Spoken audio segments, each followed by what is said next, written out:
على الهاتف يلتحق بنا السيد أحمد مسعود رئيس نادي الاتحاد المكلف. سيد مسعود، أهلا بك معنا، شكرا لك. ما هي التوضيحات التي يمكن أن تقدمها للمشاهدين حول هذه الاتفاقية؟ السلام عليكم.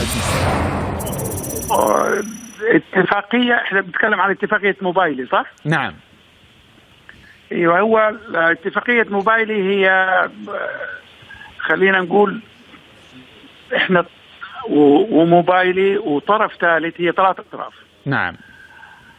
موبايلي أخذت جزئية مننا اللي هي جزئية التطبيق، جزئية يعني التشغيل في التطبيق. نعم، تطبيق على الهواتف. ايوه، على الهواتف والاشياء وعلى الأجهزة. نعم، على الأجهزة اللوحية وغيرها. وعلى الأجهزة بالضبط. أي.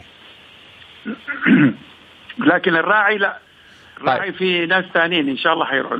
يعني اتفاقيتكم مع موبايلي لن يكون كما هو شراكة موبايلي مع النصر والهلال؟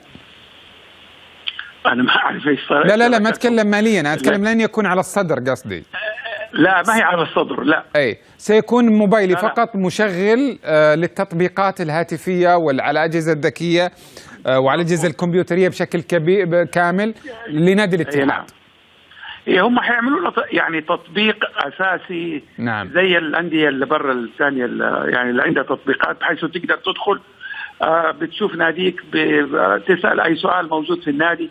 عندنا اشتراكات نسويها عن طريق التطبيقات، تفاعل مع الجمهور في مناسبات كثيره يعني. جميل. طيب، ممكن تكشفنا عن تفاصيل العقد الماليه؟ عقد بسيط. هو العقد اهم شيء فيه انه من التطبيقات نعم. اللي تيجي احنا لنا من اشتراكات جزء نسبة. ايوه، وموبايلي لها نسبة فقط، ما في شيء لموبايلي ستقدمه الاتحاد غير ذلك. يعني بطريقة أخرى جمهور الاتحاد يستطيع أن يدعم الاتحاد من خلال هذا العقد إذا اشترك. صح فقط. صح، هذا نعم، هذا صحيح. طيب، جميل. طيب، العقد أو الخبر اللي وزعته على الصحافة يقول 3 سنوات.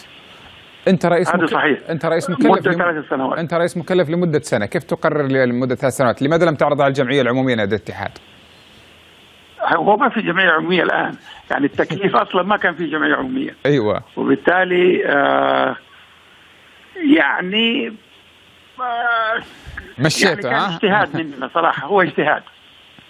هو العقد لا، يعني ما في امور ماليه. لا، هو شوف، هو ايش ممكن تضر الاتحاد. يعني في مثلا في عقود، يعني هذا عقد، في عقود اصلا فيها شيء من السابق.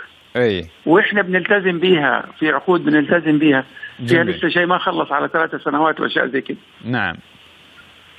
طيب سيد مسعود، العقد الكبير المنتظر في تسريبات انه في عندكم عقد جاي على الصدر ويعتبر شراكه استراتيجيه، قريب ولا بعيد؟ ان شاء الله.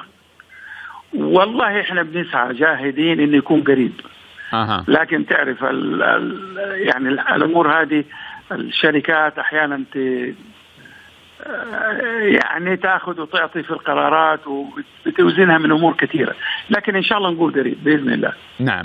هل عقد موبايلي يعتبر يعني لا يمنع نادي الاتحاد من توقيع اي عقود مع شركات اتصالات اخرى ولا لا يمنع؟ اللي للسنه الاولى الا يمنعكم من اي اتصالات اخرى داخليا ولا حتى خارجيا؟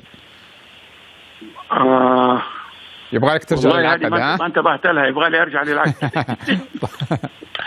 هذه يبغى لي ارجع فيها العقد. طيب، لكن ان شاء الله تكون بس داخليا. طيب، نقدر نسوي. يمديك تلحق اللي توقع اليوم اتفاقيه بس، فاكتب داخليا وخلاص. ايوه صحيح. لا، ان شاء الله نتوفق مع موبايلي وهم يتوفقوا معنا باذن الله. ارجو لكم التوفيق. شكرا جزيلا سيد احمد مسعود رئيس نادي الاتحاد المكلف.